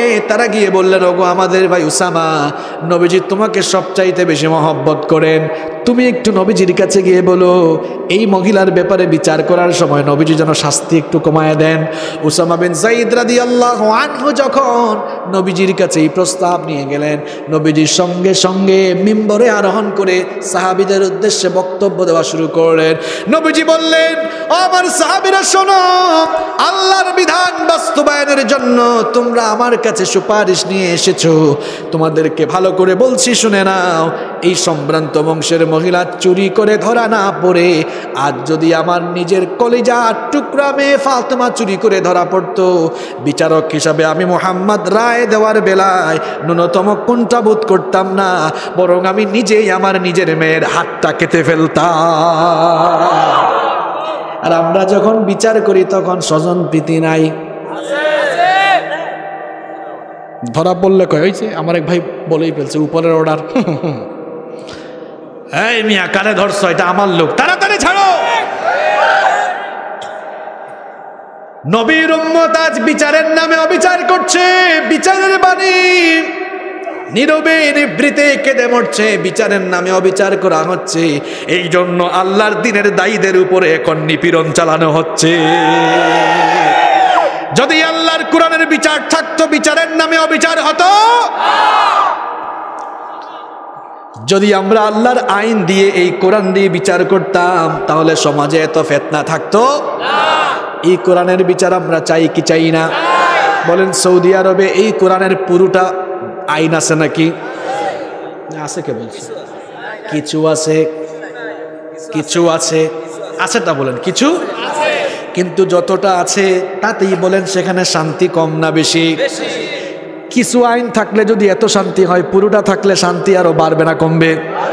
বলেন, গোটা বিশ্বে যত চুরি চামারি হয়, সৌদি আরবে চুরি কম না বেশি? ধর্ষণ সেখানে কম না বেশি? আমার দেশে চুরি কম, ডাকাতি কম, কি আর চুরি কম? শেষরা চুরগুলো এমন চুরি করে, আমরা তো খাটের নিচে জুতা রাখি, তারা খাটের নিচে জনগণের তেল রাখে। কি জাতের চোর! আর যা চুরি করার সুযোগ পায় তাই চুরি করে, একেবারে হাঙ্গর মাছের মতো। হাঙ্গর চিনেননি আপনারা? চিনলে বলেন তো, হাঙ্গরের স্বভাব কি? এই তো, যা পায় তাই। একবারে হাঙ্গরের পেট অপারেশন করে দেখা গেল মানুষের মাথার খুলি গরুর মাথারও, কারণ এটা যা পায় তাই। টেবিল আছে, ফুটবলও আছে, যেটাই পায় ওইটা। আমার দেশে এই চিটার আর চোরগুলোর পেট অপারেশন করলে দেখবেন সিমেন্টের বস্তা, রডের বস্তাও পাওয়া যাবে। সুতরাং এরা হাঙ্গরের চাইতে আরো মারাত্মক। চুরি তো বাড়ছে, ডাকাতি বাড়ছে, কারণ আল্লাহর বিধান দিয়ে চুরির বিচার করা হয়। আমি চ্যালেঞ্জ করছি, এই দেশে একটা চুরির বিচার আল্লাহর কোরআন দিয়ে করে দেখেন। একটা বিচার দেখেই যতগুলো শেষরা চোর রয়েছে তারের মতো সোজা হয়ে যাবে। একটা ধর্ষণের বিচার কোরআন দিয়ে করে দেখেন, এই দেশে যতগুলো লুচ্চা বদমাশ রয়েছে, এক বিচার দেখে সারা জীবনের জন্য সোজা হয়ে যাবে। দেখা যায় ধর্ষণ হয়েছে 2003, 21 সালেও রায় হয় না। ভুল বলছি নাকি? গত সপ্তাহে দেখলাম কোন এক মডেল, নামও ভুলে গেছি, কি নাম? না না না, 2003 সালে এক মডেল মারা গেল। আমি টেলিভিশন, ইন্ডিপেন্ডেন্ট টেলিভিশন দেখছিলাম, 2003 সালে মারা গেছে, এখনো বিচার? কেমন বিচার এটা? তার ডেড বডি তো মাটির সঙ্গে মিশে গেছে। আল্লাহর কোরআন দিয়ে বিচার হলে এটা খুব দ্রুতই ধর্ষণকারীর জন্য কার্যকর হতো। কোরআনের বিচারে অপরাধীর কোনো ছাড়। এখন দেখা যায় কোরআন দিয়ে বিচার হয় না বলে বদনা চোর, গরু চোর হয়ে বের হয়। না আপনি বলবেন হুজুর এটা কি বললেন। দেখবেন মাঝে মাঝে এমন হয়, আসছিল আপনাদের এলাকায়, আপনাদের এলাকার নাম কি? হুর মহিষা না? হুর মহিষা, বাপরে বাপ, হুরও লাগাইছেন মহিষাও লাগাইছেন। যাই হোক, এখানে আসছিল এক মসজিদে বদনা চুরি করতে, পাবলিক ধরে পিটাইয়া দিছে পুলিশের কাছে। জেলখানায় ঢোকার পরে গরু চুরের কাছে গিয়ে বসছে।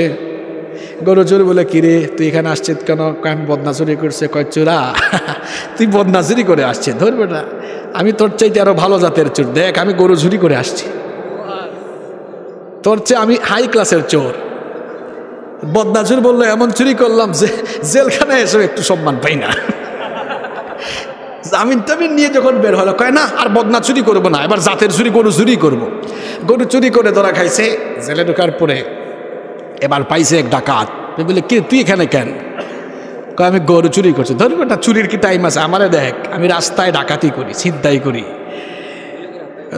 এখন গরু চুরি করলাম তাও লাভ? এখন ডাকাতি করে যখন পরের বার আসছে, এবার পাওয়া গেছে রড চুর, গম চুর, তেল চুর, ডাল চুর। মাঝে মাঝে ধরা খায় কেসিনো, আছে না নাই? এ হেরে এ তাকে জিজ্ঞেস করে, কি তুই এখানে কি? কয় এই অবস্থা ডাকাতি করে। ধরবো না, তুই আর কি ডাকাত? দেখ আমার কেসিনো, মাদক, ইয়াবা। এই যে বারবার বের হয়, আর প্রমোশনের চিন্তা আছে না নাই? আমি অনেক চোরকে দেখেছি চুরি করে জেলে গিয়ে জামিন পেয়েছে, ডাকাত জেলে গিয়ে জামিন পেয়েছে। আমি অনেক নষ্টা ভ্রষ্টাকে দেখেছি জেলখানায় ঢুকার পরে বীরের মতো বের হয়েছে।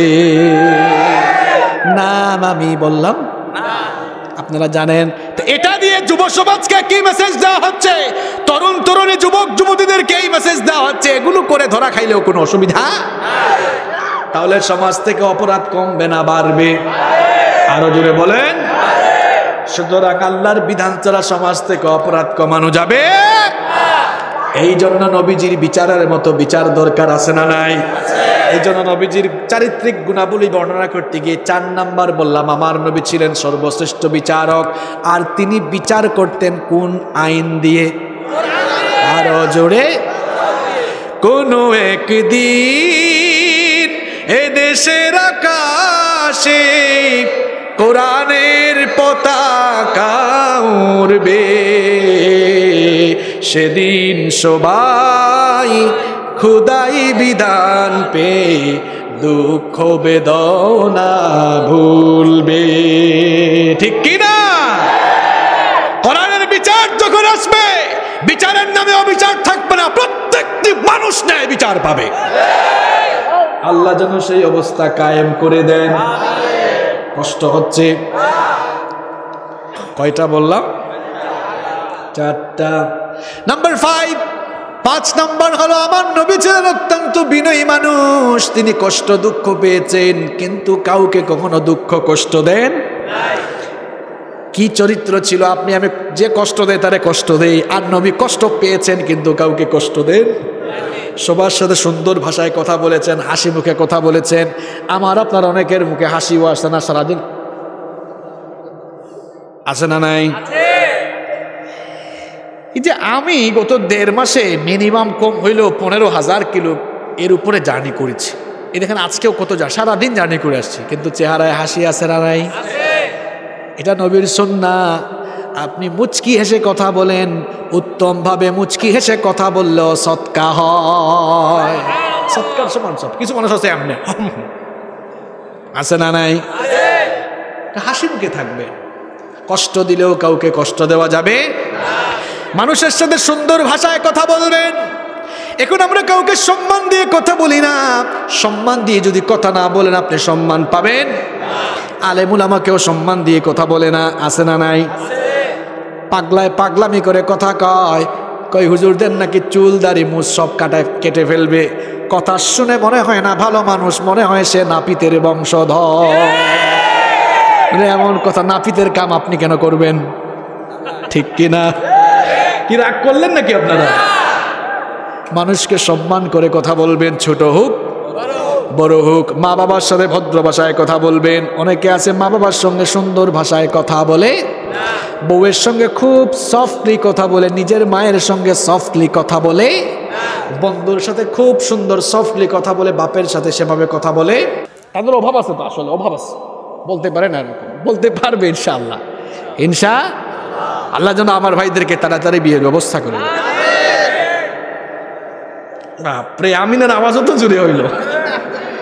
চাঁদপুরের মানুষ রে ভাই, আসলেই মজার মানুষ। আপনাদের সামনে কথা বলতেই মজা লাগে, আলহামদুলিল্লাহ, কারণ আপনারা ফুললি কনসেন্ট্রেট থাকেন। ভালো করে শুনেন, আলহামদুলিল্লাহ। আমি বলছিলাম কি, নিজের বউকে এরকম ডাকলো বা বউ ডাকলো, জবাব দিল, আর মা অসুস্থ, আহারে বিছানায় পড়ে আছে, ডাক দে বাবারে একটু আসো। হ্যাঁ, কি হয়েছে, উঠতে পারো না? আছে আছে ভাইরে, হাসির কথা বলে নাই। আপনি আপনার মায়ের সঙ্গে এমন কথা কেমনে বললেন? সেই ছোটবেলার দৃশ্য ভুলে গিয়েছেন, কোনো ভাষা আপনার মুখে ছিল না, আপনি কান্না করতেন আর আপনার মা কাজ করত, কান্না শুনলেই সব কাজ বন্ধ করে এসে জড়ায়া ধরত। সেই মা অসুস্থ, আপনি একটু তার ডাকটাও সহ্য করতে পারেন না, চিকিৎসাও করেন না। আপনার বাপ বুড়ো মানুষ বিছানায় ফেলে রেখেছেন, কি নিমু খারাপ সন্তান আপনি। ছোটবেলায় একটু জ্বর হলে এই বাপ আপনাকে কুলে নিয়ে হাসপাতালে গিয়েছে। এ কেমন নিমু খারাপ সন্তান আপনি। আপনি টাকা পয়সা কি খরচ করবেন?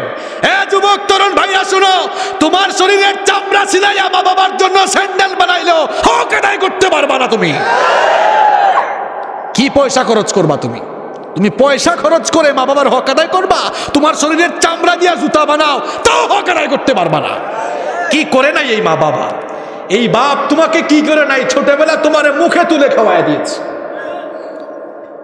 এই বাপ ঈদের সময় যখন আসে ভাবে, আমি আর পাঞ্জাবিটা এই ঈদে না কিনে আমার ছেলেটার জন্য নেই। আর এই মাটা এমন, মাছের সবচেয়ে ভালো টুকরাটা আপনাকে খাওয়ায়, মাংসের সবচেয়ে ভালো টুকরাটা আপনাকে খাওয়ায়। আপনি যখন বাহিরে থাকেন, যতক্ষণ বাহিরে থাকবেন, এই মায়ের ফোন সবচেয়ে বেশি আপনার ফোনে বাজে। এই হচ্ছে মা, এই হচ্ছে বাবা। আর আপনি কি নেমু খারাপ সন্তান হয়েছেন। সেই মা বাপ একটু অসুস্থ হলে আপনি বিরক্ত হয়ে যান। কই, আপনি তো ছোটবেলায় অনেক কান্না করেছেন। অনেকের মা বাপ অসুস্থ হলে বিছানায় প্রস্তাব পায়খানা করে। এ যুবক তরুণ ভাইয়েরা, মা বাপ পেশাব পায়খানা করলে নিজের হাত দিয়া মা বাবার ওই পেশাব পায়খানা করা কাপড় ধুয়ে দিবা, তাও হক আদায় করতে পারবা না তুমি। পারবা না, তুমি পারবা না। তুমি ছোটবেলায় তোমার বাপ মায়ের কুলে কত প্রস্তাব করেছো তুমি ভুলে গেছো। তোমার মায়ের কুলে প্রস্তাব করে পুরা কাপড় ভিজিয়েছো তুমি, কোনোদিন রাগ করে নাই? করেছে? রাতের বেলা মা সন্তানকে নিয়ে ঘুমিয়েছে, সন্তানকে ডান পাশে রেখে মা ঘুমিয়েছে। কিছুক্ষণ পর সন্তান প্রস্রাব করে ডান পাশটা ভিজিয়েছে। আপনার মা রাগ করে নাই, চিন্তা করেছে আমার সন্তানের এই ভেজা জায়গায় ঘুমাতে কষ্ট হবে। সঙ্গে সঙ্গে উঠে আপনার পোশাক চেঞ্জ করে এবার ডান পাশ থেকে বাম পাশে শুইয়েছে। কিছুক্ষণ পরে যখন বাম পাশটাও আপনি ভিজায় দিয়েছেন, মা চিন্তা করলো এই ভিজা জায়গায় আমার সন্তানটা ঘুমাতে পারবে। কাপড় চেঞ্জ করে এবার ডান পাশটাও ভিজা, বাম পাশটাও ভিজা। মা এবার নিজেই ডান বা বাম পাশ ভেজা একটা জায়গায় মা চলে যায়, আর মায়ের সেই উষ্ণ জায়গায় আপনাকে ঘুম পাড়ায়। সেটাও ভিজায় দেওয়ার পর ওই মাকে আপনি ভুলে গিয়েছেন, ছোটবেলার কথা আপনার মনে নাই।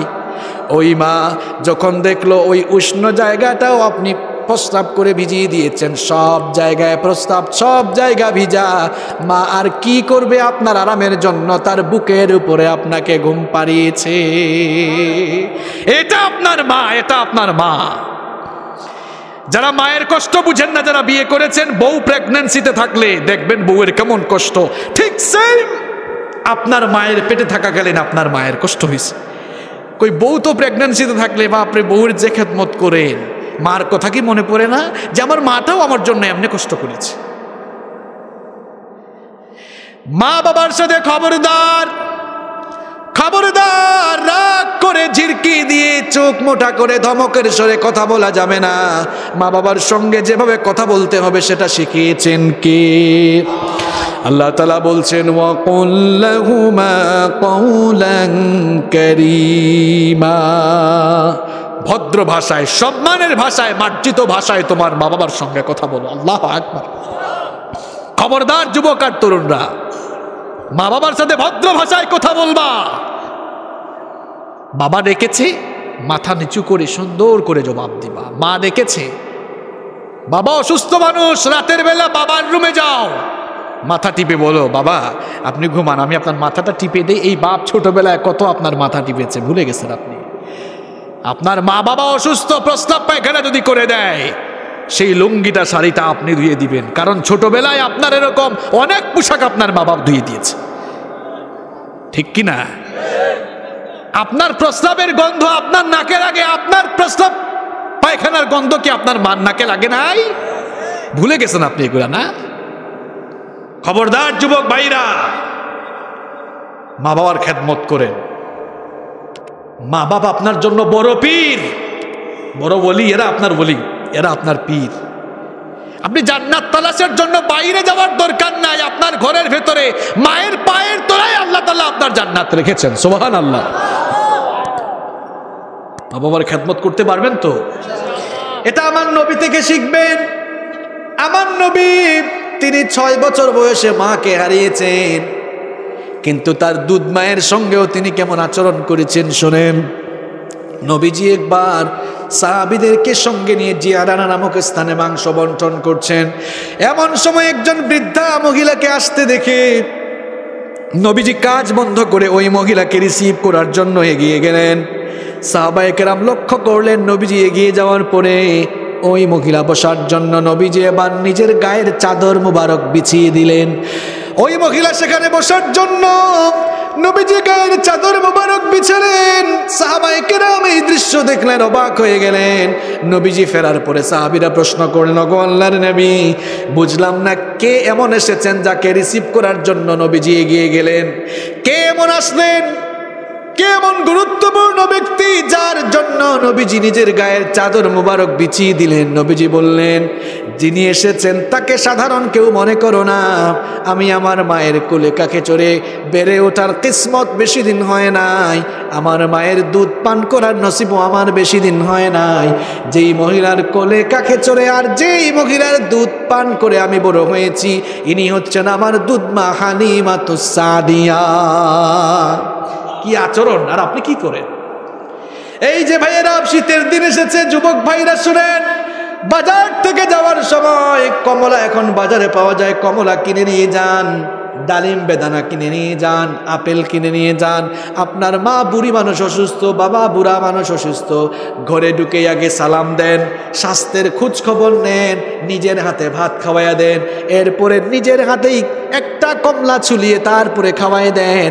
মা বাপ যদি একবার খুশি হয়ে গিয়ে একটা মুচকি হাসি দেয়, রে ভাই, আল্লাহর আরশ আপনার উপরে খুশি হয়ে যাবে। মা বাবার খেদমত করবো তো আমরা? করবেন তো? করবেন তো?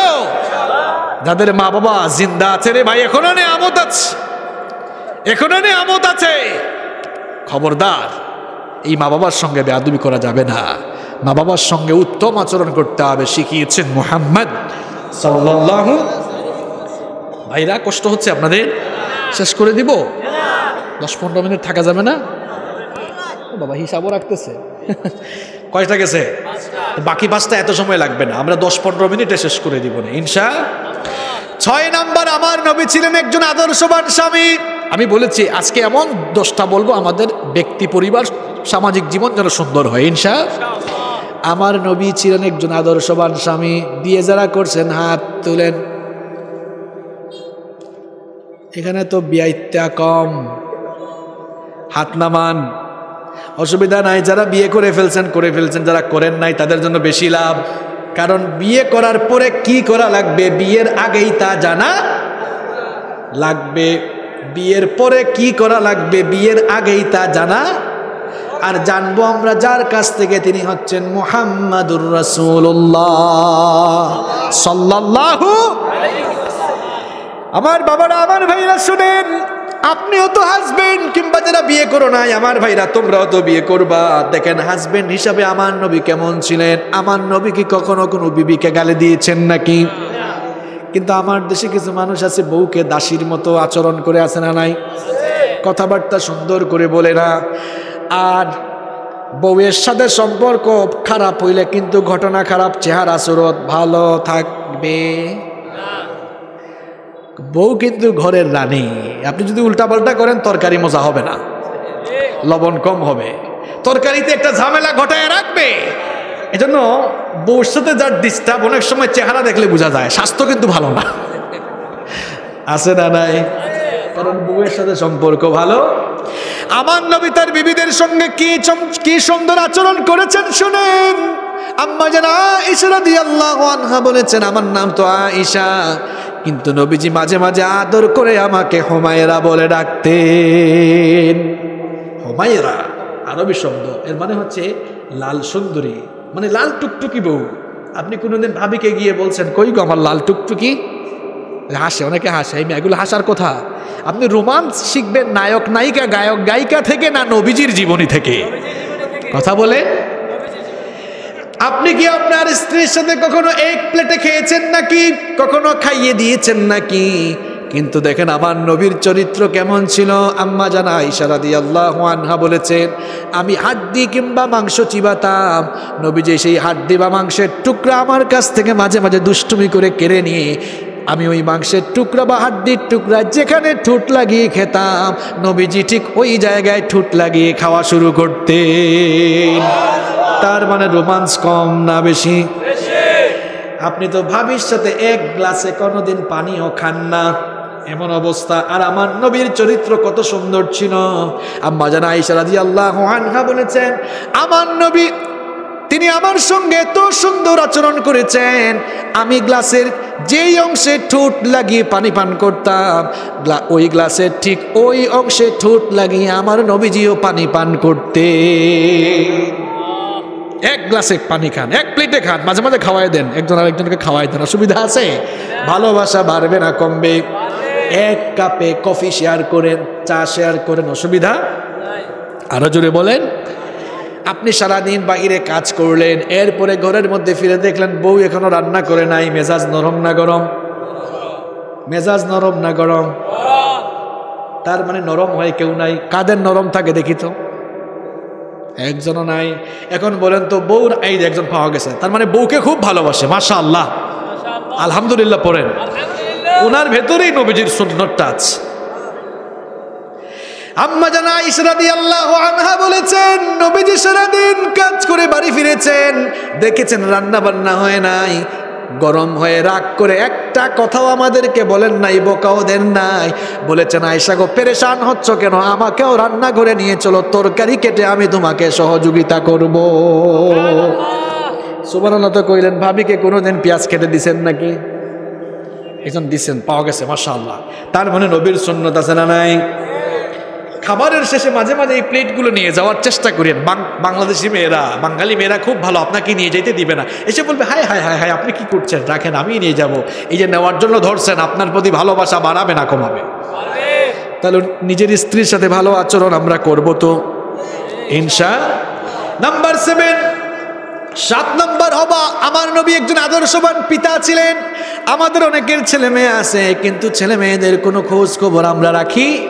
কিন্তু নবীজি তিনি তার সন্তানদের সঙ্গে কেমন আচরণ করেছেন, কেমন খোঁজ খবর রেখেছেন শুনেন।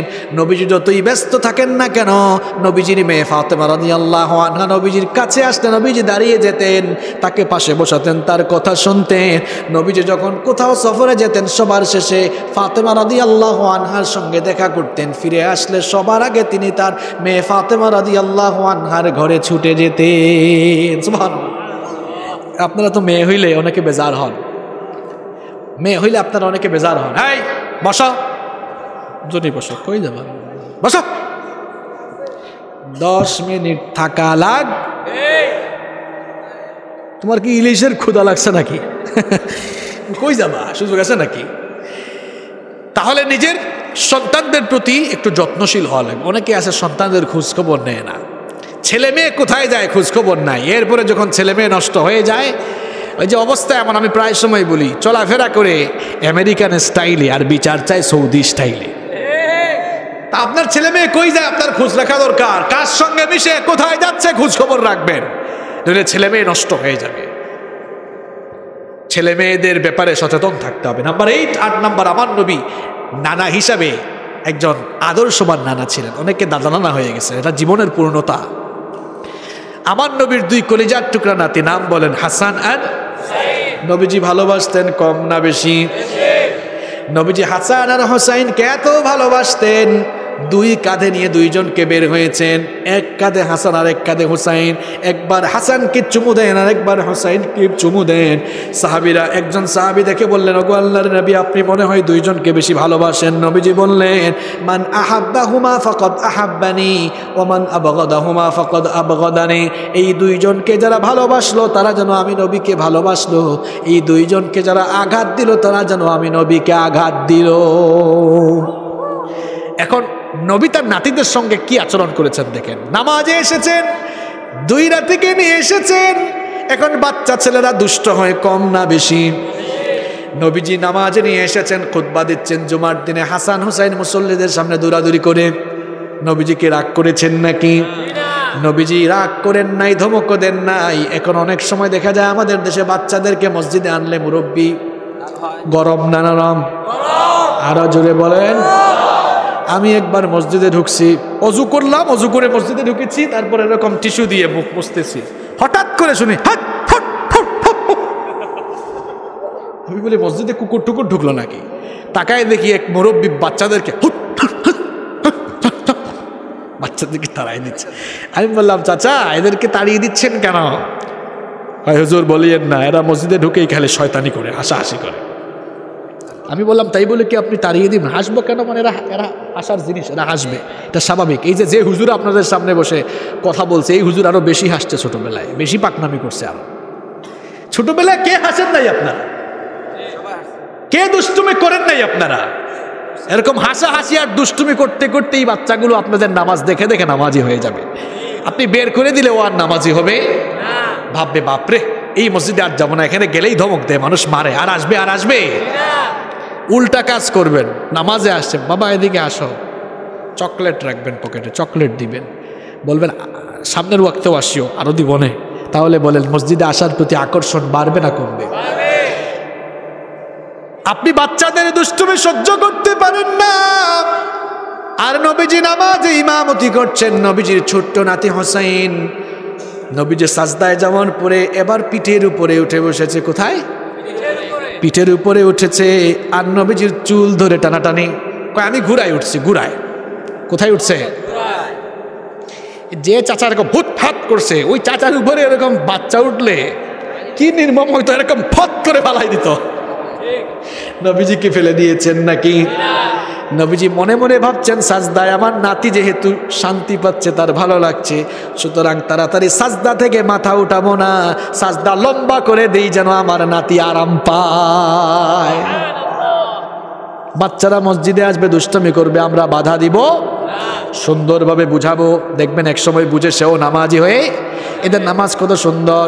আমরা সাজদায় গিয়ে বলি সুবহান রাব্বিয়াল আলা, আর তারা মাথা উঠায় একটা আরেকটারে কয়, দেখ কার জুতা সব চাইতে বেশি বালা।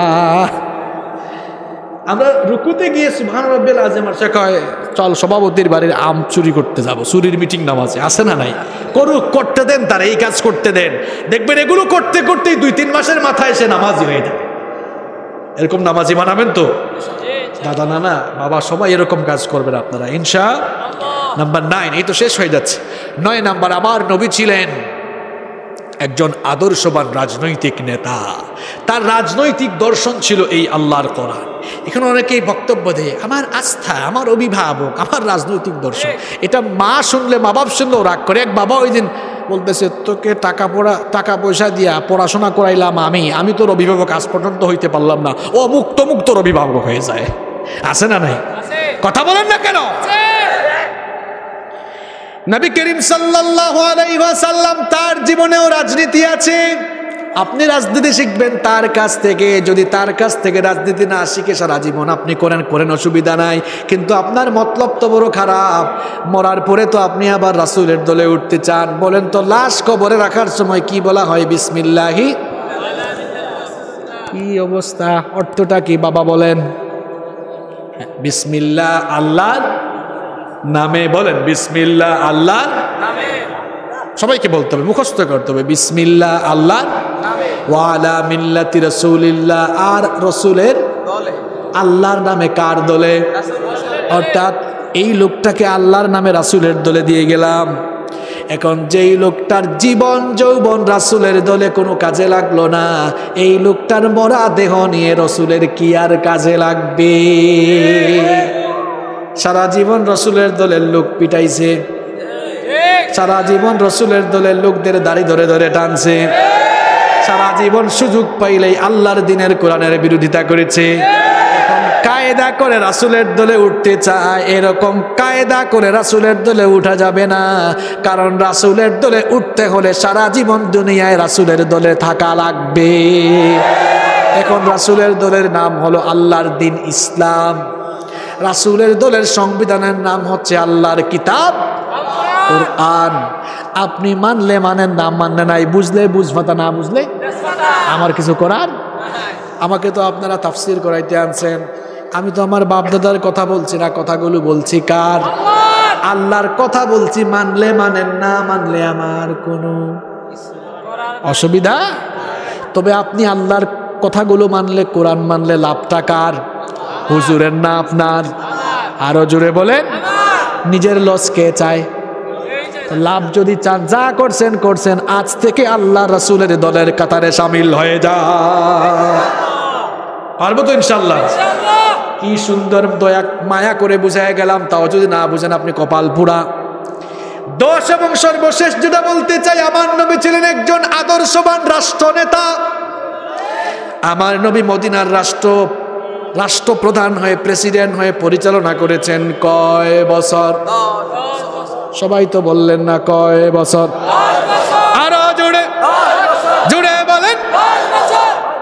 কেমন রাষ্ট্রপ্রধান তিনি ছিলেন এবার শুনেন। নবী করিম সাল্লাল্লাহু আলাইহি ওয়াসাল্লাম, নবী করিম সাল্লাল্লাহু আলাইহি ওয়াসাল্লাম মদিনার রাষ্ট্রের প্রধান। ঠিক সেই সময়ে তিনি এমন অবস্থায় শুয়ে আছেন, একদিন ওমর ইবনুল খাত্তাব রাদিয়াল্লাহু আনহু নবীজির খেদমতে হাজির হলেন। এসে তিনি দেখলেন নবীজি দড়ি দিয়ে বোনানো একটা খাটিয়ার মধ্যে, নিচে কোনো বালিশ নাই, নিচে কোনো লেপ তোশক কম্বল নাই, মাথার নিচে হাত দিয়ে এভাবেই তিনি শুয়ে আছেন। ওমর ইবনুল খাত্তাব রাদিয়াল্লাহু আনহুকে দেখে নবীজি উঠে বসলেন। ওমর ইবনুল খাত্তাব রাদিয়াল্লাহু আনহু দেখলেন নবীজির পিঠের মধ্যে দড়িগুলোর দাগ বসে গেছে। ওমর রাদিয়াল্লাহু আনহু বাচ্চা শিশুর মতো কান্না শুরু করলেন। তিনি বললেন, ওগো আল্লাহর নবী, আল্লাহর পরেই হচ্ছে আপনার মর্যাদা, মদিনার রাষ্ট্রের প্রধান আপনি, আর আপনার মাথার নিচে বালিশ নাই, নিচে কোনো লেপ তোশক কম্বল নাই, আমাকে অনুমতি দেন, আমি এগুলোর ব্যবস্থা করে দেই। নবীজি তখন বললেন, ওমর রে শোনো, আমি যদি চাইতাম এই উহুদ পাহাড় আমার জন্য সোনা হয়ে যা, মুহূর্তেই সেটা সোনা হয়ে যেত কিনা? সবাই বলেন। তিনি বললেন, ওমর রে, আমি পৃথিবীতে সুখ শান্তি করার জন্য আসি নাই, আমি এসেছি পৃথিবীর পথ হারা মানুষগুলোকে পথের দিশা দেওয়ার জন্য। আমার নবী ক্ষমতা পাইয়া জনগণের সম্পদ ভোগ করে নাই, জনগণের সম্পদ জনগণকে দিয়েছে। আর আপনি নবীর এমন উম্মত, 5 বছর পরে সম্পদ কমে কমে কমে বাড়াইছেন আপনার, আমার কোনো দোষ নাই ইনশাআল্লাহ। তাহলে এই যে 10টা কোয়ালিটির কথা বললাম, বলেন তো বাবা, আমি কাউকে আঘাত করে কথা বলেছি? আল্লাহর কসম, আমিও হেদায়েতের নিয়তে বলেছি, শুনেছি। আমরাও হেদায়েতের নিয়তে যদি এগুলো শুনে মানতে পারি, লাভটা আমাদের হবে। লাভটা কার হবে? আমাদের হবে। আমাদের জীবন সুন্দর হবে ইনশাআল্লাহ। আমি সবাইকে অনুরোধ করব, প্রত্যেক দিন আপনারা কোরআন তেলাওয়াত করবেন, অর্থসহ পড়বেন, নবীজির জীবনী পড়বেন, হাদিস পড়বেন। পারবেন তো ইনশাআল্লাহ? কারণ মানতে গেলে জানতে হয়, জানতে গেলে আল্লাহ তৌফিক দান করুন।